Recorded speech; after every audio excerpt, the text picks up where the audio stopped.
श्रुत्वो वदन्ति भवदेवरूपम् रामं सदा तुर्यमदेव तुल्यम् आत्मोन्नति पूर्वमदेव सिन्धु पूर्णोपमां वै भव शिष्यसेव्यम्। आज में यह वाल्मीकि रामायण के प्रथम कांड का एक श्लोक आपके सामने रख रहा हूं। वाल्मीकि प्रसिद्ध डाकू रहे हैं, प्रसिद्ध लुटेरे रहे हैं और जीवन का आधे से ज्यादा भाग उन्होंने लोगों को लूटने में, धन छीनने में, अत्याचार करने में ही व्यतीत हुआ। मैं जैसा मैं कई बार कहता हूं कि ठोकर लगती है तो एक सेकंड में लगती है,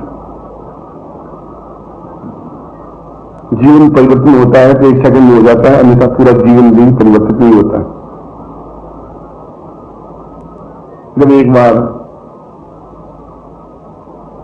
लूट में ऐसे मार्ग में उस रास्ते से नारद ओम नारायण नारायण करते हुए निकल रहे थे तो वाल्मीकि ने उसको पकड़ लिया। उसने कहा कि तुम्हारे पास क्या है निकालो। वाल्मीकि ने कहा मेरे पास तो कुछ है ही नहीं। नारद ने कहा मेरे पास तो कुछ है ही नहीं, ये तंबूरा है जिस पर मैं नारायण की धुन बोलता रहता हूं। यह तंबूरा है क्या? खाली आपको तो देरी से था, सुबह सुबह कोई बोहनी अच्छी हुई नहीं है, तंबूरा ला के रख दिया। उसने और हमारा जो संभाली और नारद के पास कुछ था भी नहीं। उसने कहा जब सुकून हुआ मेरा कैसा सुबह सुबह कुछ मिला है, कोई माल मुद्दा मिला ही नहीं, ऐसा तो डाकू जी मेरा कैसा चलेगा। नारद ने पूछा कि तुम करते क्या हो? उसने कहा मैं लोगों को लूटता हूं, पैसे होते हैं उनको ले लेता हूं और अपना परिवार चलाता हूं। नारद ने पूछा तुम किस लिए करते हो ये सब, क्यों करते हो? उसने कहा मुझे परिवार का पालन पोषण करना है, पत्नी है, मेरे पुत्र हैं, मेरे बच्चे हैं, मेरी पत्नी है, उन सबको भोजन देना पड़ता है मुझे। उसने कहा क्या दूसरों को लूटना या दूसरों को मारना या दूसरों को हत्या करना क्या सब उचित है, पाप है या पुण्य है? वाल्मीकि मैं भी समझता हूं ये पाप है और इससे मुझे जीवन में दुख भोगना ही पड़ेगा कि जो हम पाप करेंगे वो इसी जीवन में भोगना पड़ेगा। इस जीवन के आगे कोई पाप और पुण्य या स्वर्ग और नर्क जैसी कोई वस्तु नहीं है। यह एक कल्पना है कि मरने के बाद आदमी स्वर्ग में जाता है, नर्क में जाता है। तो स्वर्ग को भी जो भोगता है वो इसी जीवन में भोग देता है, नर्क को भी भोगता है इसी जीवन में भोग देता है। अस्पताल में आप जाएं तो कैसा नर्क होता है आप देख लीजिए। किसी की पांव कटे हुए हैं, किसी का हाथ कटे हुए हैं, कोई आंख का अंधा पड़ा है, किसी के खून निकल रहा है, कोई खांसी कर रहा है, कोई पीड़ित है, कोई करा रहा है और मौत मांग रहा है और मौत उसको प्राप्त हो नहीं रही है। जब भी आपको नर्क देखना हो आप अस्पताल में जाके देख आइए। जब भी आपको स्वर्ग देखना हो, किसी मंदिर, अच्छा पवित्र स्थान, कोई हरिद्वार, गंगा, जहां आनंद से साधु बैठे हैं, सन्यासी बैठे हैं, बिना चिंता के और आनंद मग्न होकर भजन पूजन कीर्तन पाठ साधना श्रवण करते हैं, दोनों स्थितियां यहीं पर हैं। यदि आप थोड़ा सा भी कोई मन में पाप कर्म करेंगे तो इस जीवन में उसको भोगना ही पड़ेगा आपको और इसी जीवन में भोगते हुए ही आपको पार जाना पड़ेगा और अंत में भी आपको अपयश ही मिलेगा कि दुष्ट आत्मा थी और मर गई और बदमाश आदमी था, झूठ आदमी था, छल आदमी था। नाम लिखा है तुम ये मालूम है तुम पाप कर रहे हो तो पाप तुम इस पाप को तुम अकेले भोगना पड़ेगा, इस जीवन में तुम दुख भोगना पड़ेगा, इस जीवन में कष्ट भोगना पड़ेगा, हाथ पांव टूट जाएंगे, बीमार पड़ जाओगे, असक्त हो जाओगे, अपहाय हो जाओगे और अपने इसके भागी बन जाओगे। उसने कहा ऐसा थोड़े होता है, मैं अगर पाप कुछ करता हूं तो इसका शेयर एक पत्नी भी करेगी, इसका आधा फल उसको भी मिलेगा, पुण्य करूंगा तो उसका आधा फल पत्नी को मिलेगा। नाम देखा कि तुम जो कुछ करोगे तुम्हें प्राप्त होगा, तुम्हारी पत्नी या तुम्हारी मां और तुम्हारे बच्चे उसके पाप के भागीदार नहीं बन पाएंगे। एक छोटा सा चिंतन बने हुआ। उसने कहा कि ये साधु गप्पे मार रहा है, या केवल मुझे मूर्ख बना रहा है, बहला रहा है, साधु का काम ही यही है। उसने कहा विश्वास नहीं है, पूछ के आ जाओ अपनी पत्नी को, तुम भाग जाओगे क्योंकि तुम्हारे कपड़े छीनने नहीं जल्दी, और कपड़े क्योंकि मिला कुछ नहीं तुमसे, और तुम जरूर भागोगे, तुम मुझे बहका रहे हो। उसने कहा ऐसा करो, मुझे पेड़ से बांध दो अच्छी तरह से, और फिर चले जाओ और घर जाके मालूम करके आ जाओ। और नारद को पेड़ से बांध दिया, घर गए, पत्नी को बुलाया और पत्नी को कहा कि देखो मैं तुम्हें सोने से जेवरों से लाद दिया है, 2 किलो जेवर तुम्हारे गहने तुम्हारे अंगों पर है, शरीर पर है, तो मालूम है मैं कहां से रहता हूं। उसने कहा लूट मार करते हैं, और क्या करते हैं, लूट मार करके छीन करके लोगों के और तुम लाते हो। उसने कहा कि एक साधु भी मिला, तो उसने कहा इसे पाप होता है। उनके कहा निश्चित रूप से पाप होता ही, ये कोई शुभ कार्य है ही। शुभ कार्य सुबह जल्दी उठना है, भगवान का भजन पूजन करना है, कीर्तन करना है, प्रभु से क्षमा मांगनी है अपने पापों के प्रायश्चित की, और अपने जीवन को सन्मार्ग पर गतिशील करना है। उसके बाद मेरी पत्नी धर्म पत्नी है, अर्धांगिनी आधानी है, तो जो पाप कर रहा हूं आधा फल तू नहीं भोगेगी, आधा फल मैं भोग रहा हूं। उसने कहा मैं आधा फल भोगने की तुम्हारे साथ नहीं आई, पाप करोगे तुम खुद पाप का बोझ उठाओगे, मैं उसके जीवन का मैं तुम्हारे उसका शेयर नहीं कर पाऊंगी, मैं उसमें तुम्हारा भागीदार नहीं हो पाऊंगी। तुम्हारे कर्म पूछे तुम कहां से अन्न लाके मुझे खिलाओगे, तुम्हारी ड्यूटी है, या तुम्हारे धर्म में मुझे भोजन करवाते हो नहीं करवाते हो, मैं तुम्हारे पाप में भागीदार नहीं हूं। एक बड़ा झटका लगा कि जो पत्नी जिसको ने इतना सोने की जेवर दी है वो भी मना कर रही है। माँ के पास गया, माँ को कहा कि माँ मैं जीवन भर डाकू रहा हूं और बहुत मशहूर डाकू रहा हूं, रोज 8-10 हफ्ते तो कर ही देता हूं, क्या ऐसे पाप लगता है। उसने कहा तुम बहुत भूतोगे बुढ़ापे में, बहुत वृद्धावस्था में दुख पाओगे, इतना अधिक दुख पाओगे कि तुम मौत मांगोगे, तुम्हें मौत मिलेगी नहीं। ये पाप है, घोर पाप। तो क्या तो मेरी माँ है, मैं तुम्हारे कोख से पैदा हुआ हूं, इसका फल तुम्हें भी कुछ मिलना पड़ेगा। तुम मैं तुम्हारी माँ जरूर हूं, मगर तुम्हारे पाप में हिस्सेदार नहीं हूं। तुम्हारा पुण्य तुम्हारा पाप तो तुम्हारा है, मैं तो तुम भोजन कराओगे भोजन कर दूंगी, मेरा इतना ही काम है।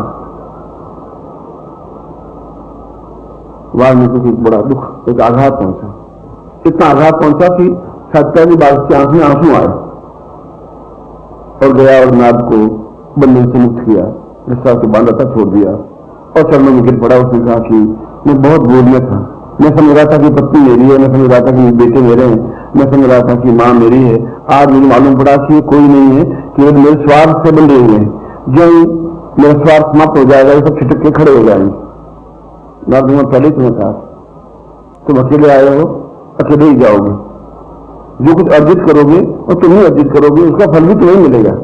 पुण्य करोगे तुम ही धनवान, यशवान, ऐश्वर्यवान, प्रतिष्ठावान, जीवन में और समाज में सौभाग्यवान तुम ही प्राप्त हो पाओगे। वाल्मीकि ने कहा मैं आपको आज से अपना गुरु मानता हूं, आप मुझे कोई ऐसा मंत्र दें जिसके माध्यम से मैं अपने पापों का प्रायश्चित कर सकूं और इस जीवन को त्याग दूं, ऐसा जीवन प्राप्त करूं जो अपने आप में पुण्यदायक कार्य है। नारद ने कहा कि पुण्य एक क्षण में दिखाई नहीं देता, पाप तो दिखाई दे जाता है। पाप तुम किसी का हत्या करोगे उसी आंखों के सामने दिखाई दे जाएगी, मगर पुण्य तो धीरे धीरे तुम्हारा प्राप्त होगा, पाप धीरे धीरे जलेगा।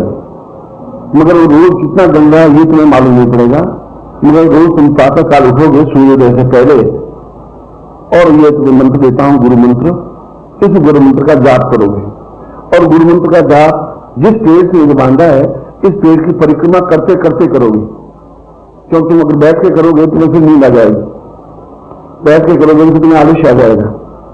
और नित्य 1 घंटा इस पेड़ की प्रदक्षिणा करते हुए इस मंत्र का तुम जाप करो, जो करोगे जो तुम्हें गुरु मंत्र दे रहा हूं।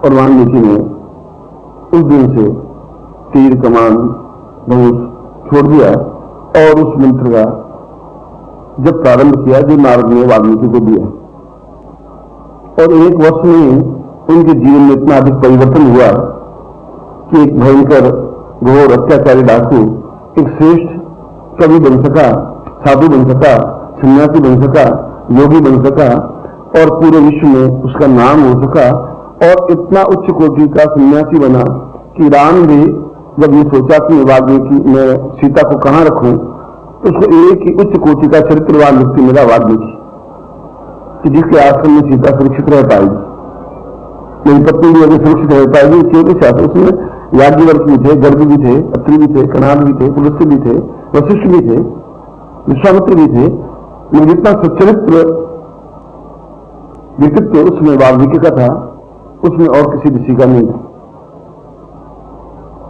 यह एक परिवर्तन था, हर्ष के साथ, उल्लास के साथ, आनंद के साथ उस मंत्र को प्रातःकाल एक जपने की क्रिया से पूरा जीवन का परिवर्तन का उदाहरण हमारे सामने। मैंने श्लोक प्रारंभ में वाल्मीकि रामायण का ही बोला है, जिन्होंने इतना उच्च कोटि का ग्रंथ लिखा जिसकी तुलना में अभी तक दूसरा कोई रामायण जैसा ग्रंथ नहीं लिखा गया। राम का चरित्र जितना श्रेष्ठतम तरीके से, निष्पक्ष भाव से वाल्मीकि ने लिखा है, निर्भीक होकर के, उतना और किसी रामायण में नहीं लिखा गया। कल भी जैसा मैंने बताया था कि 100 से भी ज्यादा रामायण लिखी गई है, दक्षिण में भी, उत्तर भारत में भी। उसमें जब राम और लक्ष्मण शिक्षा ग्रहण करने के लिए जाते हैं तो सुंदर प्रसंग है। प्रारंभ में जब लोगों को दीक्षा दी विश्वामित्र ने, क्योंकि वशिष्ठ जानते थे कि यदि ये युग पुरुष हो सकते हैं, दशरथ जानते थे कि यदि मेरे पुत्र तेजस्वी बन सकते हैं तो वशिष्ठ के पास रहकर के नहीं बन सकते, तो विश्वामित्र के पास रहकर ही बन सकते हैं। यद्यपि कुलगुरु वशिष्ठ हैं, ये राज्य गुरु वशिष्ठ हैं, हमारे सारा धर्म सनातन कार्य वो सभी यही करवाते हैं, वो श्रेष्ठता नहीं प्राप्त हो पाएगी उनको। और विश्वामित्र के आश्रम में जाते हैं। विश्वामित्र अत्यधिक कठोर, दृढ़ और अनुशासन प्रिय, इस बात की चिंता नहीं करते कि राजपुत्र हैं, उनको उसी प्रकार का कार्य करवाते थे जैसा एक गुरु अपने शिष्य को करवाता है। और प्रारंभ में प्रथम दिन उनको कहा कि तुम्हें भोजन बनाना है, और लक्ष्मण को कहा कि तुम्हें भोजन नहीं बनाना, चले जाना है और लकड़ियां काट करके साथ में गायों की घास काट के लेके आना है। प्रथम दिन जिस दिन पहुंचे उस दिन यही आज्ञा दी। अब राम जैसा महलों में रहने वाला एक राजपुत्र, जिसने कभी भोजन बनाने की क्रिया देखी नहीं, झाड़ू निकालने की क्रिया उन्होंने सीखी नहीं, और उनको सीधा उस काम में लगा दिया जिस काम पे आंच और गर्मी, और लक्ष्मी ने कभी घास काट के जंगल से लाए नहीं, और दोनों को दो अलग अलग काम सौंपी है। तो राम पसीना पहुंचते रहे और रोटियां बनाते रहे, तिरछी उच्छी रोटियां बनी, कच्ची पकी बनी, लकड़ियां घाटते रहे, गर्मी से बुरा हाल। और आस में कम से कम 60-70 शिष्य और थे, उनके जो खाना बनाते बनाते उनको 6-7 घंटे लगे, और 6-7 घंटे बाद लथपथ पसीने से तरबतर और लकड़ियों का भार, उसके ऊपर घास का भार उठा करके धम से वाल्मीकि के घर के आगे फेंक दिया लक्ष्मण ने। उनका मुझे शिष्य बनना ही नहीं, ये अगर शिष्य यही बनना है तो इनकी शिष्यता इनके पास रहे, राम के पास गए। तो तुम कहां फंसा दिए, तुम भी फंस गए, मैं भी फंस गया हूं, तुम्हारा हालत देखो, काला पचेरा बन गया धुएं से। इसी तो वशिष्ठ अच्छे हमारे। राम ने कहा कि तुम गलती कर रहे हो, शायद मैं सोच करके ही कुछ कार्य किया होगा, सोच करके मैंने किया होगा, इतना मूर्ख विश्वामित्र नहीं। शाम का 4 बजे का समय और राम और लक्ष्मण दोनों स्नान करके जब सभी बैठे तो लक्ष्मण तो क्रोध में थे, उनसे क्या कल वापिस मुझे वापिस घास में काटे गए, आज आदमी साले पड़ गए, अब कल मैं एक जगह के पत्थर पकड़ूंगा कैसे, और इतना घास का गठर 2-2.5 मन कर उठा के लाके पटका कि गाय तो रोज खाती रहेंगी, रोज मुझे लाना पड़ेगा, इसलिए हम थोड़े जाए, तो विद्या सीखने के लिए आए, घास काटने के लिए आए। तो खड़े होकर कहा कि महाराज मैं बहुत छोटा बालक हूं, मगर मैं आपसे निवेदन करना चाहता हूं कि मैं राजपुत्र हूं, आप जिस जगह बैठे हुए हैं वो हमारी धरती है, उसके राज्य हमारा ही है, हम दशरथ का पुत्र हूं, इस जिस धरती पर आप बैठे हैं उनका मालिक मैं हूं, और आप मुझे घास काटने के लिए भेज दिया है, और ये आपसे शिक्षा हमें सिखा रहे हैं, तो मैं विद्या सिखाने के लिए आप तो कहते आए थे करते दशरथ को, मैं विद्या सिखाऊंगा, इस घास से धनुर्विद्या चलेगी?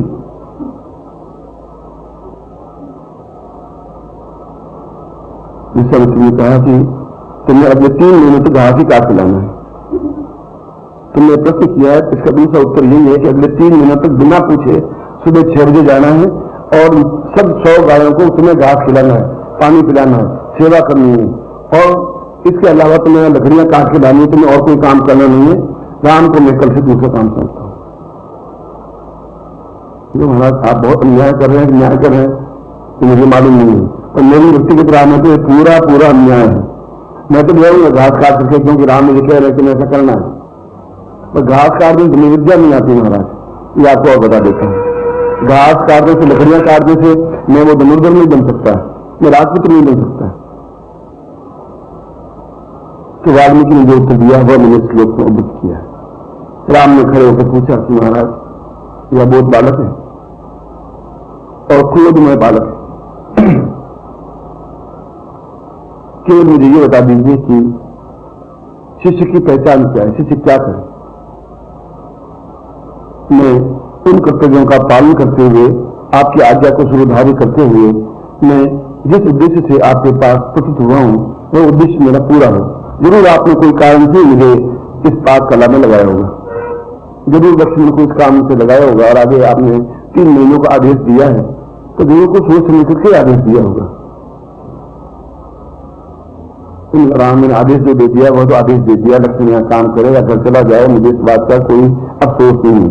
और रही बात ये कहा कि आप मेरे राज्य में रहते हैं, तो साधु का कोई राज्य नहीं होता, बस उसको 7 गर्द हो तो मुझे यहाँ रखे, बाकी मैं किसी जनक के राज्य में और किसी राज्य में चला जाऊंगा।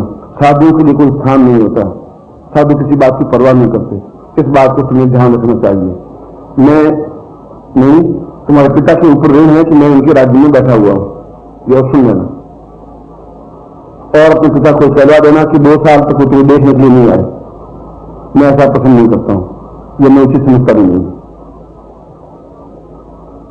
इस श्लोक में शिष्य की पहचान लिखी, जो श्लोक आपके माने इस प्रकार का प्रसंग आने पर श्लोक की पहली पंक्ति का अर्थ यह है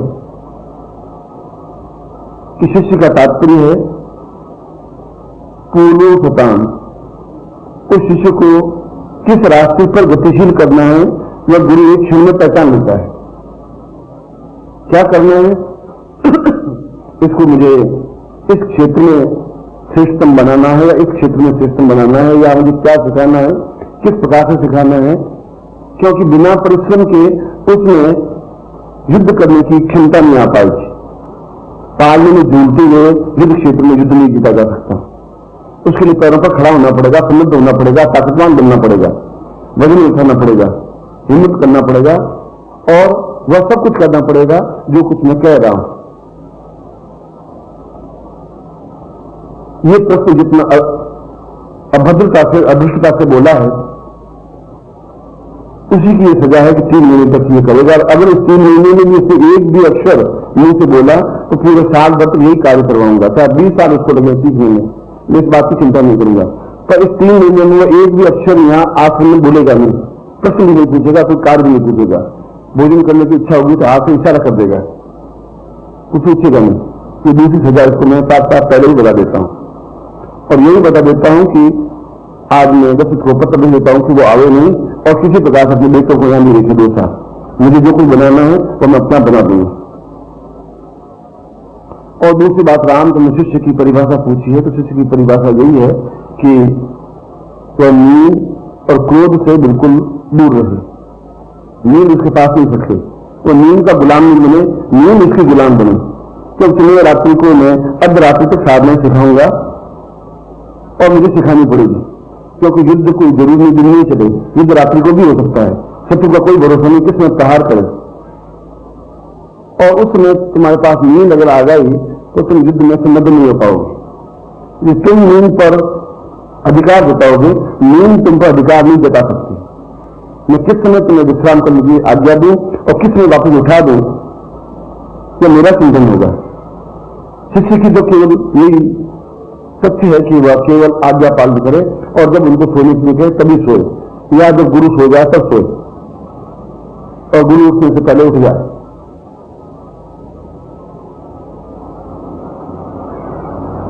और दूसरा, राम शिष्य की तुमने परिभाषा पूछी है, तो शिष्य की परिभाषा यह है, गुरुत्वान सुदई तान बदह।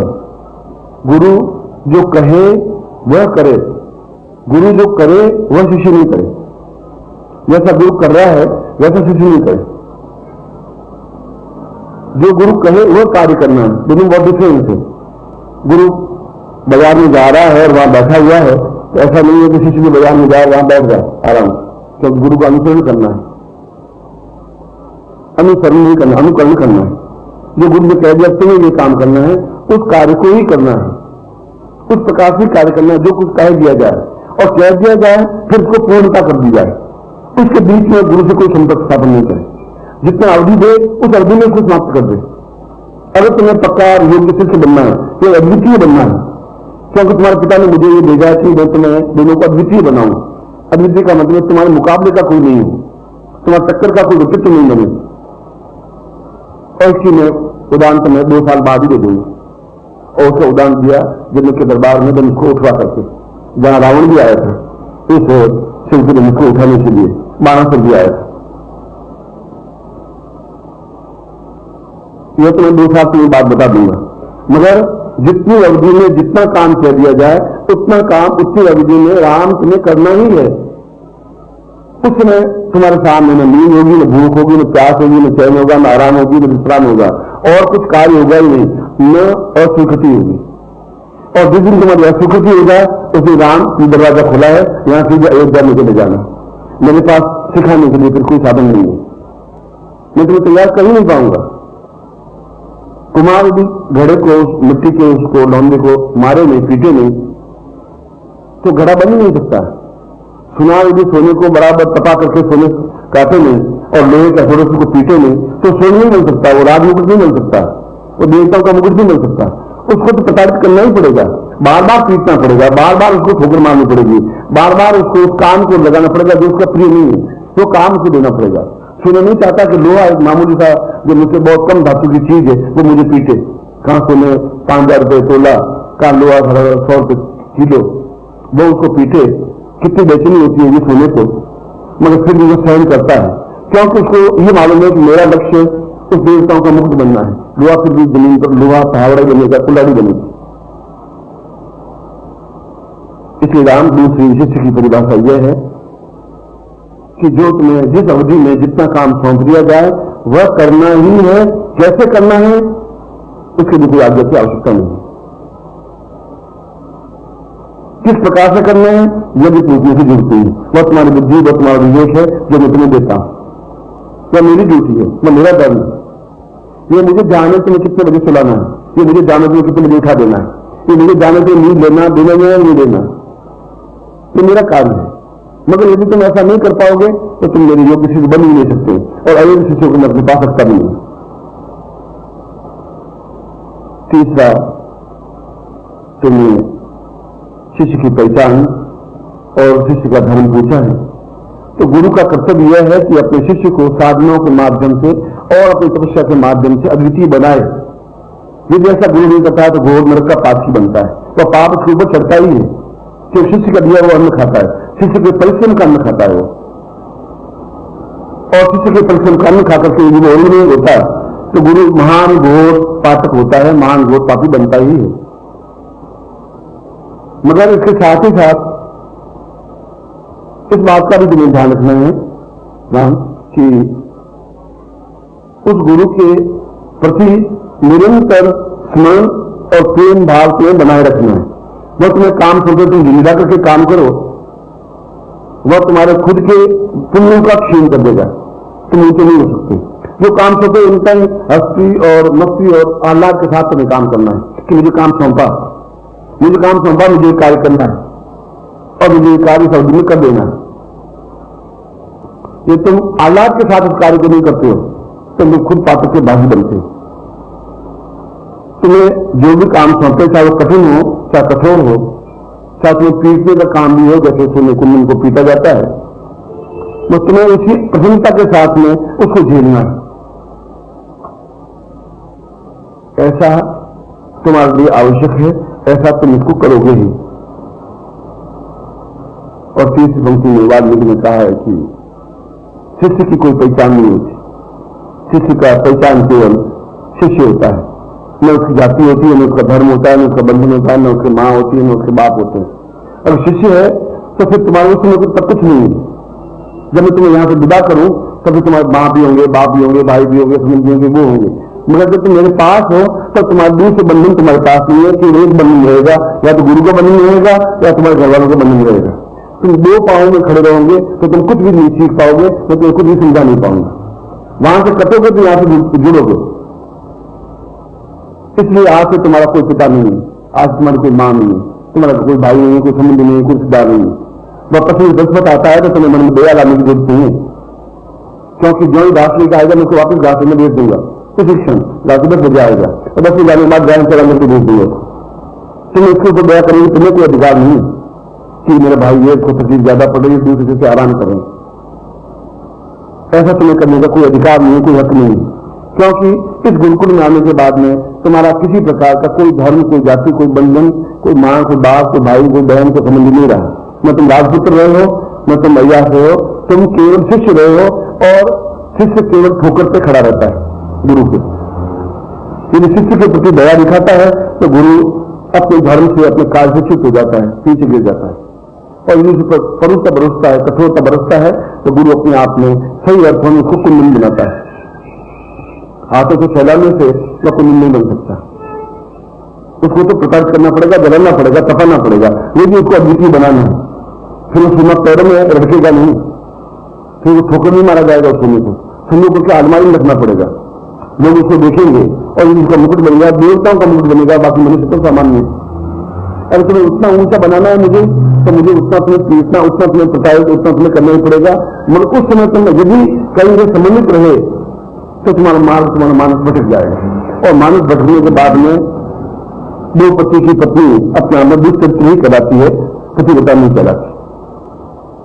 जब तुम्हारा अभी भी समय है तुम वापस घर चले जाओ, और या फिर आज से तुम्हारा कोई पति नहीं है, कोई धर्म नहीं है, कोई बंधन नहीं है, तुम्हारा कोई पिता नहीं है, तुम राजपुत्र भी नहीं है, तुम केवल एक ही जाति तुम्हारी है जिसको तुम शिष्य है। तुम केवल शिष्य हो, मैं तुम्हारा केवल गुरु हूं। न मेरी जाति, मेरा धर्म, मेरा रंग, मेरे रूप की जरूरत है, न मैं तुम्हारे रंग में कैसे परिचित। जो कहा वह तुम्हें करना है, जब कहा तब तुम्हें कर देना है। रात को 1 बजे उठा कर कहा तो रात को 1 बजे कर देना है, मगर आनंद और उल्लास के साथ। क्योंकि यह मेरा ड्यूटी है, मेरा धर्म है कि तुम्हें 2 साल और 10 साल के अंदर अंदर मुझे तुम्हें उस जगह पहुंचा देना है जो अपने आप में अद्वितीय है। ये मेरा धर्म है, और ऐसा नहीं करूंगा तो मैं पाप का भाग करूंगा और वह पाप मुझे वृद्धावस्था में दुख देगा ही। मैं ऐसा नहीं करना चाहता। मैं तुम्हारे ऊपर कठोरता दूंगा, मगर मेरी एक आंख में श्लोक में कहा गया, मेरी आंख में अत्यधिक अंगार की तरह क्रोध है, दूसरी आंख में गंगा की तरह बहुत शीतलता भी है। कुछ करूंगा भी, तुम्हें प्यार भी करूंगा, मैं ये नहीं प्यार ही करूंगा, सादातों से प्यार करके अधमरा भी कर सकता हूं। न उसमें तुम्हें दुख होगा, न उसमें तुम्हें हर्ष होगा।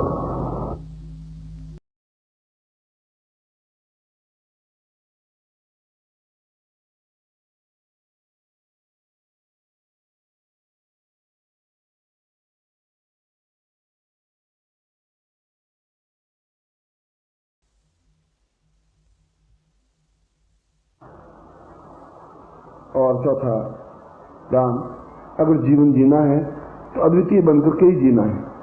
साधारण नर बनकर के जीने से कोई फायदा भी नहीं है। वह तो जीवन का एक अधम मार्ग है, एक घटिया मार्ग है, नपुंसक मार्ग है। जो कुछ नहीं कर सकते वो सामान्य जीवन जीते। जीवन की सबसे बड़ी निकृष्टता है। योग्यतम और अद्वितीय व्यक्तित्व ही गुरु के पास पहुंच पाते हैं, पौरुषवान और क्षमतावान उसके पास पहुंच पाते हैं और टिक पाते हैं। तो गुरु के पास जाना और टिकना दोनों कठिन काम है। क्यों तुम्हारे पास जो इच्छा लाया गुरु तुम्हें निकाल देगा, क्योंकि तुम्हारे पास गुरु के अलावा एक और चीज आ गई, और 2 चीजों के साथ तुम नहीं चल सकते। जो तुम्हारे पास गुटबंदी आई तो तुम एकदम से जुड़ गए, जो तुम्हारे पास मोह आया भाई का तो तुम एक और चीज अपने पास ले बैठे, फिर गुरु और दोनों इक्वल तुम्हारे पास हो गए। 2 चीजें हो गई। 2 चीजें होने पर गुरु पूर्णता के साथ तुम्हारे साथ नहीं जुड़ सकता। तुम अपने आप में एक इकाई हो, जब वहां तुम्हारे माँ बाप नहीं है तो यहाँ तुम्हारे दूसरे संबंधी भी नहीं है, दूसरे शिष्य भी तुम्हारे नहीं है। वह तो जब मैं तुम्हें मुक्त करूं उसके बाद तुम उनसे मिलोगे, उनसे बातचीत करोगे। मैं जब मैं तुम्हें काम सौंपूं उसमें दूसरे शिष्य तुम्हारे कुछ पास नहीं आ, शिष्य तो 100 हो, तो उस समय तुम्हारा कोई नहीं है, उसमें तुम केवल एक इकाई हो। तो मुझे मालूम है तुम्हें क्या बनाना है, पार्स बनाना है या सोना बनाना है या मुकुट बनाना है या मिट्टी का घड़ा बनाना है या तालाब, क्या बनाना है और किसको क्या बनाना है इसका मुझे ज्ञान है, ये मुझे करना है। तुम्हारे योग्य तुम्हें काम मुझे सौंपना है।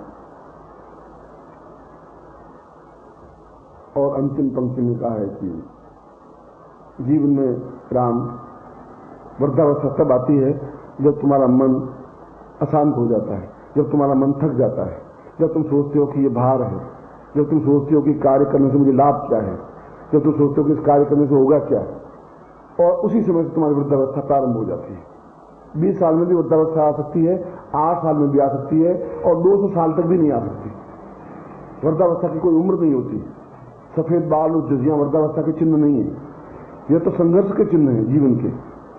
मरेगा तो वो भी जो पालने में झूलता हुआ बैठा हुआ है वो भी मर जाएगा, और गोलियां सैनिक जंगल में और शत्रु के सामने उस छावनी में खड़ा हुआ है, उस गोलियों से नहीं मरेगा तो वो नहीं मरेगा। जिसके अंदर गुरु और केवल गुरु, उसके साथ दूसरी कोई पंक्ति नहीं, कोई माँ बाप नहीं, कोई भाई नहीं, कोई संबंधी नहीं, कोई रिश्तेदार नहीं, कोई छल नहीं और कोई उल्लंघन नहीं, वह केवल एक है, तो तुम अविजित हो ही नहीं सकते। तुम निश्चित रूप से निरंतर विजय प्राप्त करते ही रहोगे, और विजय प्राप्त करना ही तुम्हारा लक्ष्य है, विजय प्राप्त करवाना ही मेरा लक्ष्य है। इसलिए जीवन का श्रेष्ठतम भाग वह है जो व्यक्ति अपने आप में समाज में अद्वितीय बने, इतना ऊंचाई पर उठे कि लोग उसको देखें। और गुरु अगर नहीं उठाता है तो गुरु अदम है, जिसे हम तो साथ कहते हैं, ऐसा अदम मैं नहीं बनना चाहता। एक क्षण तक उसको तोलते हैं, गुरु तोलता रहता है, क्या है, कहां है, कैसा है, ठीक है, नहीं है, उसको सभी तरह से उसको परख लेता है, पानी में डुबो करके भी, आग में तपा करके भी, लोहे से पीट करके भी, और उसके बाद उसको देखता रहता है कि क्या करता है। एक कोई ध्यान, एक कोई ज्ञान, एक कोई चिंतन, एक कोई चिंतन। शंकराचार्य कहते हैं कि यदि जीवित गुरु के पास रहना है तो बहुत ज्यादा कठिन है, इससे ज्यादा कठिन तो कुछ है ही नहीं, और उससे ज्यादा आनंदप्रद भी कोई चीज नहीं है, मस्ती भरी कोई चीज नहीं है कि हम जीवित जागृत गुरु के पास बैठे। ये तो सौभाग्य है कि हम उनके पास बैठे और एक उच्च कोटि के गुरु के पास बैठे हों, और जीवित गुरु के पास बैठे हों, और जागृत गुरु के पास बैठे हैं, और उनकी छाया तले हम कुछ प्राप्त करने के लिए बैठे हों। तो शंकराचार्य कहते हैं, एको ही धर्म, एको ही ज्ञान, एको ही चिंतन, एको ही चिंतन, नैवम न धर्मम न ज्ञानम न चिंत्यम विचिंत्यम सदैवम तुमेवम शरण्य। उसमें तुम्हारे पास दूसरा कोई चिंतन नहीं है, एकम विचिंत्यम, एक ही चिंतन है, एक ही धर्म है, एक ही लक्ष्य है, एक ही ज्ञान है। इसलिए कि तुम्हारा उस कार्य को लेकर के वो अपने ऊपर पाप का बोझ बढ़ाना नहीं चाहता। गुरु नहीं चाहता कि मैं वृद्धावस्था में उस पाप के बोझ से दब करके अपने जीवन को सत्यानाश करूं। जब वो गुरु शब्द है तो उसका दूसरा शब्द शिष्य है। जब पति शब्द है तो एक पत्नी शब्द है, जब सुख शब्द है तो दुख शब्द है, और जब गुरु शब्द है तो शिष्य शब्द है। तो फिर गुरु का धर्म, गुरु का कर्तव्य एकमात्र यही है कि अपने परिवार की भी चिंता छोड़ करके केवल शिष्य के हितों की रक्षा करे और उसको ऊंचा उठाए, अद्वितीय बनाए, योग्य बनाए, इतना ऊंचा बैठा दे, इतना ऊंचा उठा दे कि उसके समान से दूसरा नहीं हो सके किसी भी क्षेत्र में, चाहे वो संगीत का क्षेत्र हो, चाहे धन का क्षेत्र हो, चाहे प्रभुत्व का क्षेत्र हो, चाहे पूर्णता का क्षेत्र हो, चाहे आध्यात्मिक का क्षेत्र हो। वह गुरु देखता है कि इसको मुझे कहां उठाना है। भौतिक क्षेत्र भी अपने आप में उच्च कोटि का है, गुरु उसको वहां पहुंचाएगा। आध्यात्मिक क्षेत्र भी उच्च कोटि का भाव को पहुंचाएगा, और कलाओं का क्षेत्र भी है, उस क्षेत्र में भी उसको पूर्णता तक पहुंचाएगा। मगर उसके समान टक्कर देने वाला दूसरा नहीं होगा। मैं गुरु को चाहिए कि जल्दी से जल्दी उस कार्य को संपन्न कर दे। विलंब अगर होता है तो शिष्य में गुरु के पास एक और चीज उसके मन में जब आ जाती है तो उतना ही फिर विलंब होता रहता है। फिर उसके बाद नींद आती है तो फिर वो विलंब है, उल्लंघन है तो विलंब है, छल है तो विलंब है, आलस्य है तो विलंब है, क्योंकि आपके पास गुरु के आप एक और चीज बैठ गई है, शेर हो गया। तो राम, आज से तुम्हारा मां मैं हूं, बाप मैं हूं, भाई मैं हूं, संबंधी मैं हूं, रिश्तेदार हूं, और घोरतम शत्रु में भी मैं तुम्हारा। मुझसे जैसा बड़ा शत्रु तुम्हें मिलेगा भी नहीं, क्योंकि किसी से मैं लात मार कर भी तुम्हें फाटक से बाहर फेंक दूंगा, ये भी नहीं करूंगा। और दूसरी क्षण फुचकार करके छाती से भी नहीं चिपकाऊंगा। न उस समय तुम्हारे पास वितृष्णा होगी, न उस समय तुम्हारे पास प्रेम के आंसू होंगे। केवल एक ही उद्देश्य है कि गलती मेरी कहीं न कहीं हुई जरूर है, और ठोकर लगी है तो मेरे अनुकूल लगी है, उचित लगी है। और ऐसा गुरु करे, नहीं करता है तो गुरु पद के योग्य बन नहीं सकता, क्योंकि उसको उस जगह पहुंचा नहीं सकता। उसकी इच्छाओं को देख करके गुरु आज्ञा दे तो शिष्य कुछ नहीं कर सकेगा। क्या उसका मुंह ठीक है, शिष्य को काम सौंपे? जब उसका मुंह हो ही नहीं तब वो काम सौंपे, जो नहीं कर सके वैसा उसको काम सौंपे। और शिष्य का एकमात्र एक ही धर्म, एक ही कर्तव्य, जो वाल्मीकि रामायण ने कहा वही फिर शंकराचार्य ने कहा, एको ही धर्म एको ही चिंतन, एक ही चिंतन है, एको ही विचिंतन। मन की धारणा भी एक ही है कि जितना काम सौंप दिया है उस काम को उस समय में पूरा कर ही देना है। यहां पर विश्वामित्र ने दोनों को तोला है, न शिष्य का पक्ष लिया है न गुरु का पक्ष लिया है। उसने कहा कि ऐसा करके गुरु भी घोर पाप में गिरता है और उसको भोगता है, उस सजा को उसको भोगनी पड़ेगी, उस गुरु को भी, क्योंकि उसने एक परान्न खाया है, शिष्य के परिश्रम को खाया है। आदान प्रदान है, वो परिश्रम देता है तो वो तुम्हें ज्ञान देता है, चेतना देता है, बुद्धि देता है, विवेक देता है, ऊंचाई देता है, सफलता देता है, अद्वितीयता देता है। वो बार बार परखता रहता है कि मुझे इसको कब क्या देता है, क्या देना है, और उसको पूर्णता के साथ ग्रहण करना है। पूर्णता से ग्रहण कर पाओगे तब जब तुम्हारे पास और कोई चीज होगी नहीं, न काम होगा, न क्रोध होगा, न लोभ होगा, न मोह होगा, न अहंकार होगा, न आज्ञा का उल्लंघन होगा, न स्वार्थ होगा। ऐसा तुम्हारे पास होगा तो फिर वो पूर्ण रूप से समावेश हो भी नहीं पाएगा। राम ने खड़े होकर कहा कि जब तक मैं आपके पास हूं इसमें एक भी शब्द में मलिनता नहीं आ पाएगी। मैं पूरी तरह से अपनी तरफ से मैं आपको आश्वासन देता हूं, मगर मैं जीवन में सामान्य जो मेरे पुरखे बने हैं, जो रघु से लगा कर दशरथ तक मेरे पूर्वज बने हैं, मैं इस प्रकार से मामूली राजा बनकर के जीवित नहीं रहना चाहता हूं। मैं चाहता हूं कि मैं युग पुरुष बन सकूं। आज मैं एक अकिंचन, एक राजपुत्र हूं, जो मैं मिट जाऊंगा 20 साल, 25 साल, 50 साल बाद मेरी अस्थिति समाप्त हो जाएगी, जैसे मेरे पिता और मेरे दादा की समाप्त हो गई। आज हमें मालूम भी नहीं अर्जुन ने जिंदगी में क्या काम किया, उसके पुत्र अर्जुन ने दशरथ ने क्या काम किया, हमें तो कुछ ज्ञात ही नहीं। मगर मैं ऐसा जीवन जीना भी नहीं चाहता हूं, और मृत्यु आपके पास होते हुए मेरे पास आ नहीं सकती, और पराजय मेरी जिंदगी में संभव नहीं है, ऐसा मैं सोचता हूं, क्योंकि मैं आपके पास बैठा हूं, उस तपस्वी के पास बैठा हूं जिसका ज्ञान अपने आप में प्रकाशवान है, चेतना युक्त है। और आप जो कुछ भी है, जब मैंने आपको गुरु धारण कर लिया है तो उसके बाद ये आपकी ड्यूटी है, आपका धर्म है, आपका कर्तव्य है, आप मुझे क्या बनाए, मैं कुछ भी बनाए, अद्वितीय बनाए। और वे साष्टांग उसके चरणों में गिर जाते हैं विश्वामित्र के, और आंसुओं से पूरा उनके चरणों को भिगा देता है। सारा मलिनता, अंदर का द्वेष, अंदर की पौरुषता, अंदर का जो कुछ हम, वो सब कुछ घुल करके एकदम आंसुओं में बह जाता है, और चेहरे पर एक ऐसी आभा, ऐसी मुस्कुराहट आंखों में और चेहरे पर छा जाती है कि अपने आप में चेहरा दे दीप्तिमान बन जाता है। वाल्मीकि ने कहा, मैं पहली बार तुम्हें शिष्य देख रहा हूं, अभी तक मैं तुम्हें राजपुत्र के रूप में देख रहा था, तुम्हारे चेहरे ऊपर राजपुत्र के चिन्ह अंकित थे। आज पहली बार तुम्हारे चेहरे पर शिष्यत्व के लक्षण देखे हैं, क्योंकि तुम्हारी मुस्कुराहट मुझे इस बात की सूचना दे रही है कि तुम शिष्य बन गए। तुम्हारी मुस्कुराहट इस बात की बद्ध है कि तुमसे यह तुम्हें शिष्य हो, और यह शिष्यत्व तुम्हारा बना रहे। यह मेरा कर्तव्य है कि मैं किस जगह तुम्हें पहुंचाऊं, और कितना जल्दी पहुंचाऊं, जितना जल्दी हो सके मैं तुम्हें इस ज्ञान देकर के हटा दूं। और आज सोमवार भगवान शिव के दिन में भगवान शिव को साक्षी करके आप लोगों को कह रहा हूं कि मैं अब आपको उस रास्ते पर गतिशील कर रहा हूं, जिस रास्ते पर तुम अद्वितीय बन सको। मैं तुम्हें साधना भी दूंगा,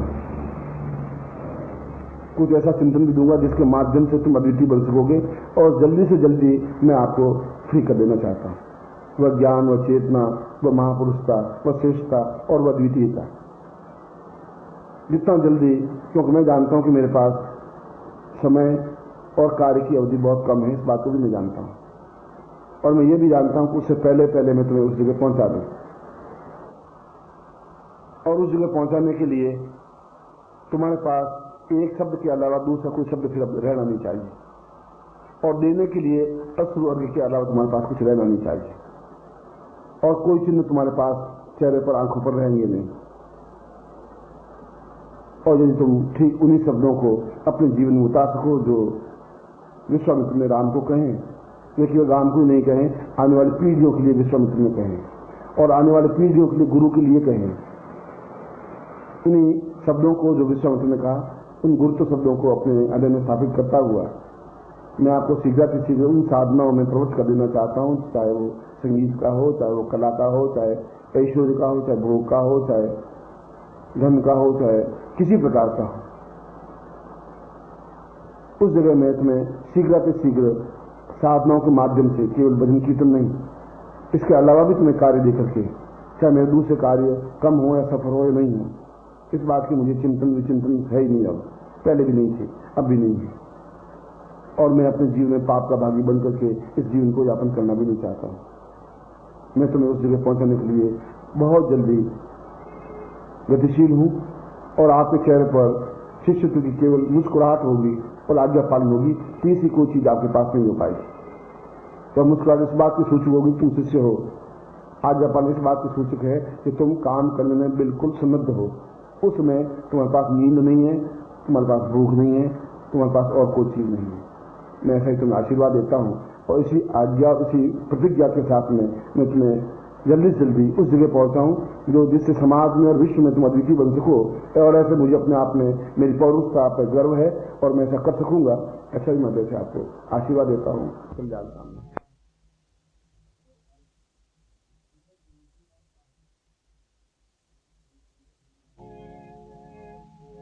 हे प्रभु, मुझ में ना तो इतनी सामर्थ्य थी और ना होगी, ये तो आपकी ही कृपा है, आपका ही आशीर्वाद है कि इस लेखनी के माध्यम से कुछ शब्दों को आपका नाम लेकर के इस कागज में अंकित किए, और मेरी ये हार्दिक इच्छा भी है कि मुझे आपसे ऐसा वरदान प्राप्त हो कि आपके जीवन का, कर्मों का, ज्ञान का, चेतना का प्रसार प्रचार मेरी लेखनी की शक्ति में आ जाए, और मैं वेद शास्त्र के रूप में एक ग्रंथ लिख सकूं। और मुझे विश्वास है प्रभु ऐसी शक्ति मुझे प्रदान करेंगे।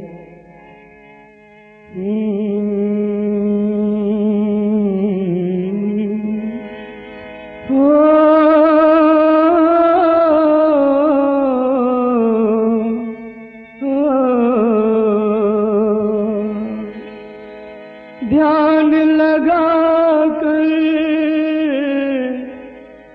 सुनो कहानी सिद्धाश्रम के वासी की, मृत्यु लोक में आने वाले ब्रह्म रूप अविनाशी की।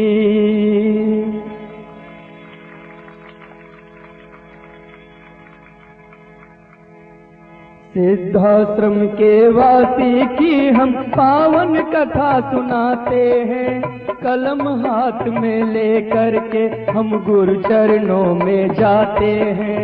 सिद्धाश्रम के वासी की हम पावन कथा सुनाते हैं, कलम हाथ में लेकर के हम गुरु चरणों में जाते हैं। सिद्ध सिद्ध के मालिक हैं वो नारायण कहलाते हैं, उनकी शरण गए जो प्राणी मोक्ष गति वो पाते हैं।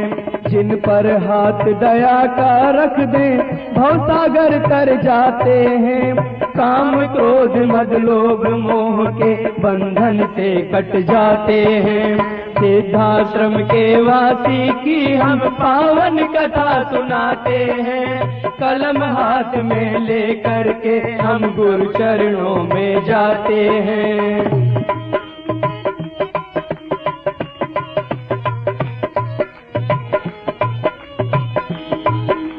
खरंटिया की पावन भूमि नारायण अवतार हुआ।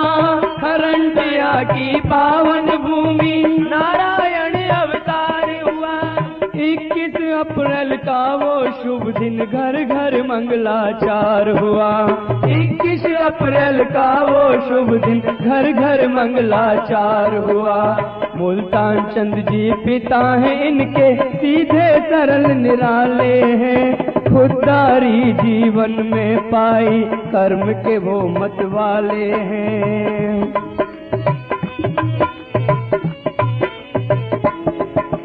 माता रूपा देवी की हर बात निराली लगती है। गर्व है अपने पुरखों पर जीवन को समझ कर चलती है।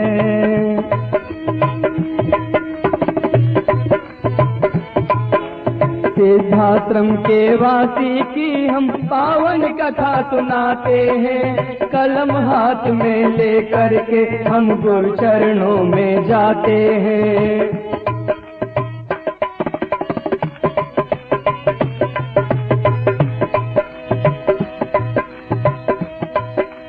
जन्म के कुछ दिन पहले रूपा देवी को सपना आया।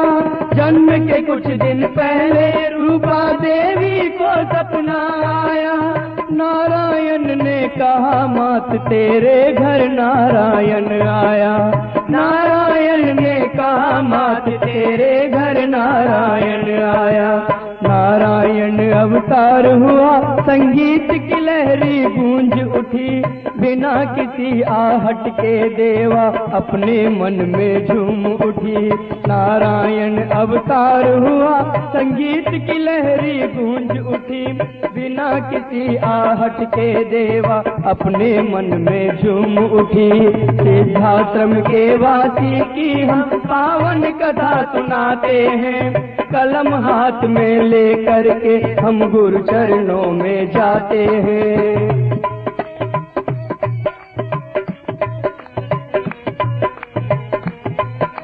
जन्म के कुछ दिन बाद की घटना नारायण जी सोए थे। जन्म के कुछ दिन बाद की घटना नारायण जी सोए थे। बैठ सिराने काले वासुकी जिनकी याद में खोए थे। बैठ सिराने काले वासुकी जिनकी याद में खोए थे। माता ने आकर ये देखा मन ही मन घबराने लगी। बख्श दो मेरे लाल को देवा हाथ जोड़ कर कहने लगी। सुनकर माँ की करुण ध्वनि वह बालक नींद से जाग उठा। इधर वासुकी बिना रुके अपने गंतव्य की ओर चला। सिद्धाश्रम के वासी की हम पावन कथा सुनाते हैं। कलम हाथ में लेकर के हम गुरु चरणों में जाते हैं।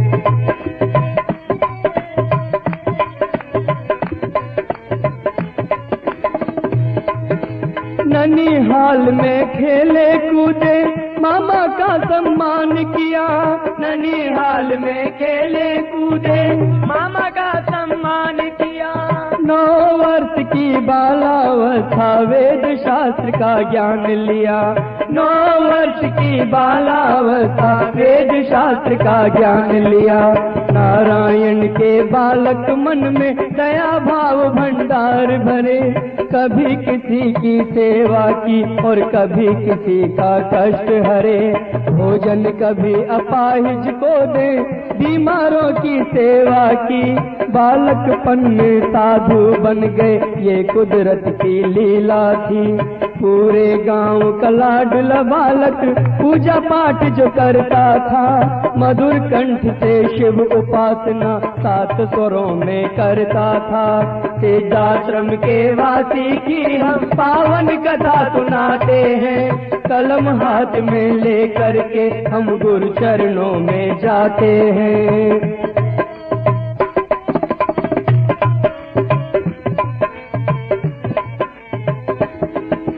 एक दिन की मैं बात सुनाऊं, नारायण जी आते थे। एक दिन की मैं बात सुनाऊं, नारायण जी आते थे। आग लगी थी एक घर में और सभी लोग चिल्लाते थे। आग लगी थी एक घर में और सभी लोग चिल्लाते थे। घर में छोटा सा बालक अग्नि के बीच अकेला था। माँ चित्कारें करने लगी पर बेबस भीड़ करेला था। नारायण ने यह देखा तो अपने आप में रह न सके, कूद गए अग्नि के अंदर, आशीषें भी ले न सके। बालक को लिया गोद तभी नारायण जी बाहर आए।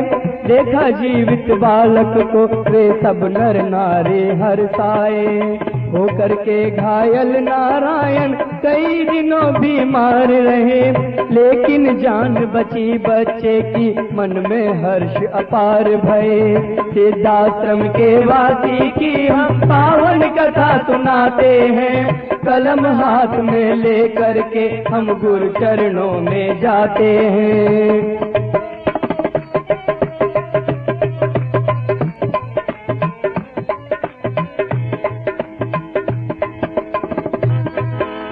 बारह वर्ष की हुई अवस्था, शादी की फिर बात चली।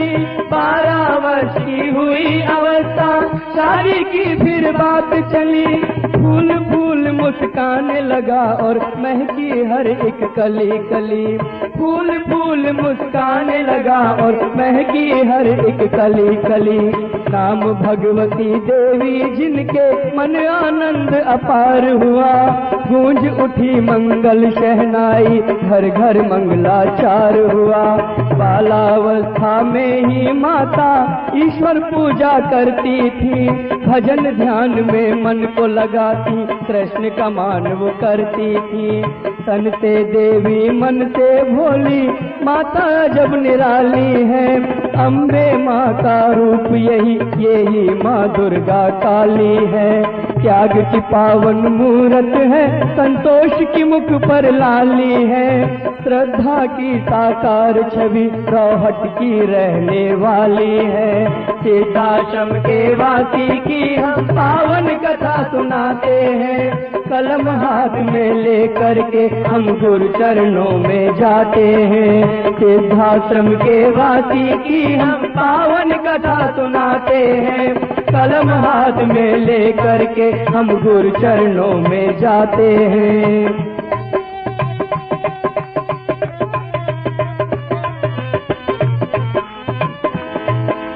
विवाह के कुछ दिन बाद पिताजी इनको ले लूनी आए। विवाह के कुछ दिन बाद पिताजी इनको ले लूनी आए। विद्यालय में पढ़ने लगे और पूजा पाठ में मन लाए। विद्यालय में पढ़ने लगे और पूजा पाठ में मन लाए। रविवार का दिन था, वो यह एक सहपाठी देख रहा। ध्यान लगा फिर लगी समाधि, एक समय ही बीत गया। अक्सर लगने लगी समाधि, घंटों लगती रहती थी। मन आंगन में दीवाली, देवाएं मंगल करती थी। सिद्धाश्रम के वासी की हम पावन कथा सुनाते हैं, कलम हाथ में लेकर के हम गुरु चरणों में जाते हैं।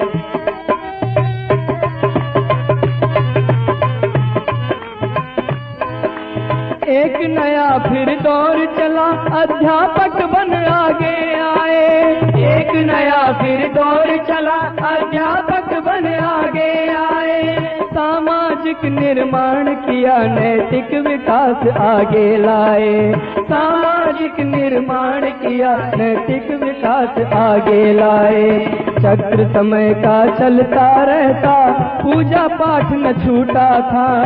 प्रभु चरणों में ध्यान लगा, ईश्वर से प्रेम अनूठा था।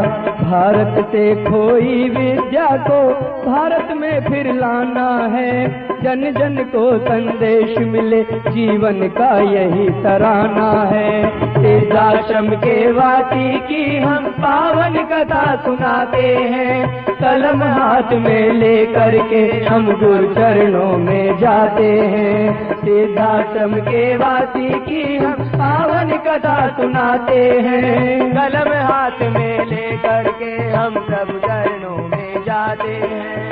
एक दिन सोचा मेरा जीवन क्या यूं ही टल जाएगा। एक दिन सोचा मेरा जीवन क्या यूं ही टल जाएगा। या फिर कोई कर्म अनोखा रंग नया दिखलाएगा। या फिर कोई कर्म अनोखा रंग नया दिखलाएगा। बोले पत्नी से अब मुझको छोड़ के घर ये जाना है। पर्वत राज हिमालय में ही मेरा प्रिय ठिकाना है। या तो मौत मिलेगी मुझको या जीवन को पाऊंगा। तोड़ के अपने बंधन सारे सन्यासी हो जाऊंगा। माता ने यह वचन सुना, अपने मन समझाने लगी।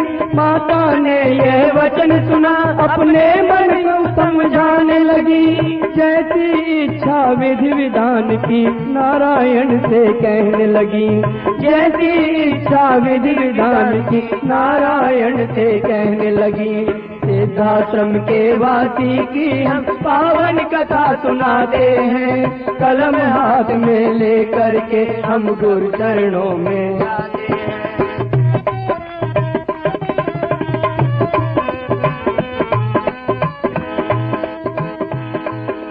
वन वन घूमे फिरे भटकते, मंत्र तंत्र का ज्ञान लिया।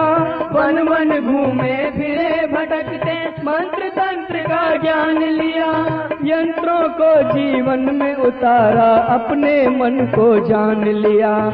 यंत्रों को जीवन में उतारा, अपने मन को जान लिया।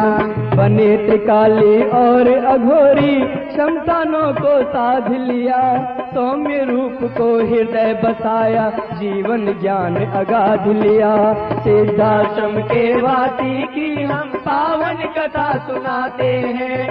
कलम हाथ में लेकर के हम गुरु चरणों में जा